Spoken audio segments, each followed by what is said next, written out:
Guinée a pris part au Forum mondial d'Istanbul. C'est la ministre déléguée des Guinéens de l'étranger qui a représenté notre pays à ce rendez-vous. Le thème de cette année, il faut le préciser, était axé sur les défis de la mondialisation. Reportage Aboubakar Sidiki Kamara. Toujours au front pour le bien-être des Guinéens de l'étranger, Hagarou Guibari multiplie la rencontre en vue de trouver les possibilités pour la construction de logements décents pour les Guinéens dont elle a la charge. La rencontre d'Istanbul a permis à la ministre de présenter la politique globale de la Guinée en matière d'investissement et de protection des investisseurs étrangers. Elle a sollicité l'implication de la Turquie et du reste du monde dans le processus de développement socio-économique de la Guinée. La présence de ces Turcs dans notre capitale vient répondre aux préoccupations du gouvernement de la Troisième République en matière de construction de logements sociaux pour nos compatriotes. Qui sont très motivés, ils sont très dévoués à faire ce projet. Bien sûr qu'il y a beaucoup de défis à relever parce que ce n'est pas un projet qui est donné à tout un chacun. Il y a une responsabilité qui est là, il y a l'image de tout un pays qui est en jeu et tous ces facteurs-là constituent un atout majeur et c'est pour eux un défi à relever. Pour la ministre des Guinéens de l'étranger, les efforts de son département ne feront pas défaut et le retour volontaire souhaité par les milliers de Guinéens d'ailleurs sera une réalité. Cette préoccupation existe depuis des années et des années. Et c'est qu'il n'y a pas eu d'infrastructure de ce type pour la diaspora guinéenne. Bon, étant donné que cela fait partie, c'est inscrit dans notre cahier de charges, le département s'est beaucoup battu pour les négociations. Nous avons trouvé des contrats en instance. Nous avons essayé de discuter avec les initiateurs et puis les investisseurs qui souhaiteraient le faire. Avec ces multiples efforts, l'on peut être rassuré que le slogan Guinée is back n'est pas un vain mot. Un forum régional sur les médias, la paix et la sécurité en Afrique de l'Ouest vient de se tenir dans la capitale ivoirienne. La rencontre a réuni plusieurs acteurs, notamment des journalistes, sur ces questions qui préoccupent notre sous-région. Explication Makale Souma. Prolongement de la conférence de Praia sur les élections, la paix et la sécurité en Afrique de l'Ouest en mai 2011, ainsi que la conférence de Bamako sur l'impunité, la justice et les droits de l'homme en décembre 2011, ce forum co-organisé par les Nations Unies et l'Organisation internationale de la francophonie a permis aux participants de communiquer pendant 2 jours sur tous les thèmes liés au rôle des médias en maintien de paix et de sécurité. L'idée, c'est qu'on essaye de partir d'un état des lieux, on essaye de partir d'un certain nombre de constats pour établir des mécanismes récurrents de collaboration entre médias et spécialistes de la paix et de la sécurité. La déclaration finale, résultat des conclusions du forum, a été adoptée par les participants qui l'ont ensuite présentée aux organisateurs tout en demandant l'application des recommandations faites par toutes les parties. Les participants au forum régional sur les médias, la paix et la sécurité en Afrique de l'Ouest, réunis à Abidjan les 14 et 15 juin 2012, déclarent que des médias libres, indépendants et professionnels sont l'un des socles de la démocratie et l'un des garants de l'état de droit et des droits de l'homme, qu'ils sont indissociables de la protection et de la promotion d'une culture de paix et qu'il est impérieux d'œuvrer à leur renforcement tant au plan national, régional qu'international. De leur côté, les organisateurs ont appelé au relais de l'information sur la déclaration pour sa meilleure mise en œuvre. Nous avons misé sur l'engagement et la qualité des représentants pour que, à votre niveau, vous passiez le message. L'idée, c'est de passer le message et de faire un relais et que cette déclaration donne envie aux autres, à vous, de prendre d'autres initiatives. La paix est possible en Afrique de l'Ouest. La sécurité est possible en Afrique de l'Ouest. Nous pouvons les réaliser si nous nous sentons concernés, si nous nous engageons à les promouvoir. En l'affirmant, je pense en premier lieu aux médias. J'espère que l'idée de création d'un réseau de journalistes de paix, NetPeace, suggéré fort opportunément par mon collègue, le ministre d'État, ministre des Affaires étrangères, M. Kablan Daniel Denka, connaîtra une mise en œuvre rapide. Ce forum d'Abidjan terminé, les femmes et les hommes de médias ont promis responsabilité tout en disant leur espoir quant à l'application des résultats obtenus.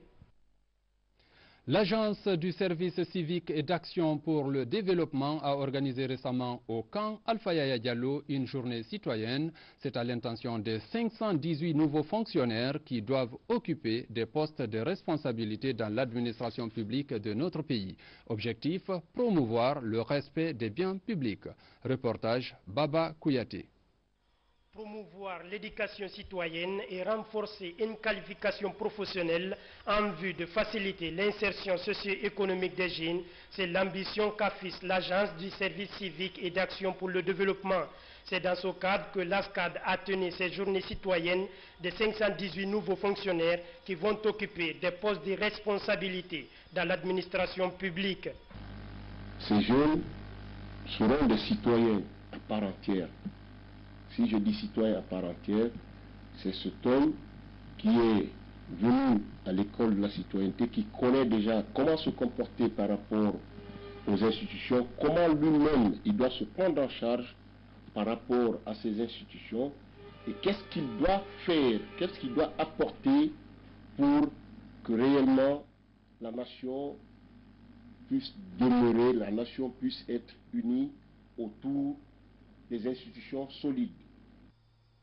Les travaux ont duré près d'un mois et les bénéficiaires s'en réjouissent. J'ai appris d'abord la discipline, beaucoup de choses, comment se comporter dans les ministères et comment est-ce qu'il faut gérer les choses. Je pense que cette formation aura un plus dans ma vie parce que ça m'a beaucoup aidé et ça va beaucoup m'apprendre aussi à pouvoir gérer les choses dans toute la légalité.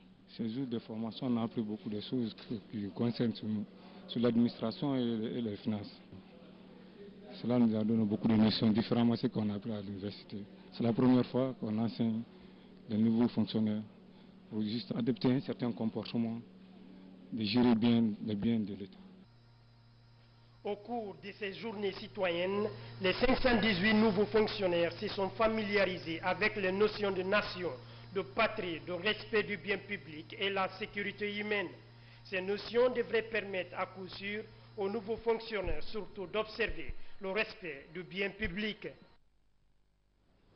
L'armée guinéenne s'active dans la formation de ses cadres. Récemment, au centre d'instruction du kilomètre 36, ce sont 295 stagiaires qui ont bouclé leur session de formation pour décrocher le CAT, entendez certificat d'aptitude technique numéro 1, un diplôme militaire dont la remise s'est déroulée en présence de plusieurs responsables des services de défense. Le point avec notre correspondant militaire, sergent Alassane Diaby. Le certificat d'aptitude technique numéro 1, CAT1, c'est le diplôme obtenu par ces 295 stagiaires, venus des unités de l'armée de terre, de mer et de l'air. Au terme de 4 mois de stage de formation au centre d'instruction d'infanterie du kilomètre 36, ces jeunes militaires ont appris le rôle dévolu aux jeunes gradés dans le fonctionnement quotidien d'un corps de troupes. Le cours de CAT1 session 2012 avec pour effectif 300 stagiaires, dont 37 personnels féminins. Ces stages s'est déroulé dans les meilleures conditions, grâce au concours de la hiérarchie militaire pour son soutien moral et financier, la cour de détermination de tout l'encadrement ainsi que les instructeurs. Les 6 premières semaines du stage ont été consacrées au rappel des actes de réflexe et élémentaires du combattant, les missions du binôme, l'ordre serré et la remise à niveau physique et sportif des stagiaires. Mesdames et messieurs les stagiaires, après ces durs moments qui, pour ma part, vous a permis de déceler par vous-même vos lacunes et en même temps galvaniser vos motivations, je vous exhorte de continuer à garder cette attitude de jeunes gradés dynamiques, ayant le goût du travail bien fait et capable de comprendre les ordres du chef pour les répercuter au recul avec bon sens. Le chef d'état-major adjoint de l'armée de terre a, au nom de son chef hiérarchique, réaffirmé l'engagement des autorités à bâtir une armée républicaine. Nous sommes tous engagés dans la même voie pour faire notre armée une armée républicaine, ambitionnée par la haute hiérarchie sous la clairvoyance de Monsieur le Président Professeur Alpha Condé, ministre de la Défense, commandant en chef des forces armées, qui ne ménage aucun effort pour faire la formation, un cheval de bataille, dans l'amélioration des capacités opérationnelles de notre armée. Une autre promotion de CAT1 est attendue très prochainement au centre d'instruction d'infanterie du kilomètre 36, comme le prévoit le programme de réforme du secteur de la sécurité et de la défense. La ville de Kindia vient d'abriter un atelier de formation sur le renforcement des capacités des ONG et autres associations sur l'élimination de toute forme de discrimination à l'égard de la femme. C'est une initiative du ministère des Affaires sociales en collaboration avec le Fonds des Nations Unies pour la population. Objectif, renforcer les conditions de vie et l'état de santé des populations. Le point avec Moussa Bangoura. À l'instar des autres villes du pays, Kindia vient d'abriter un atelier de formation sur l'élimination de toutes les formes de discrimination à l'égard de la femme, organisé par le ministère des Affaires sociales en collaboration avec le Fonds des Nations Unies pour la population. L'initiative vise à améliorer les conditions de vie des populations en général et celles des femmes en particulier.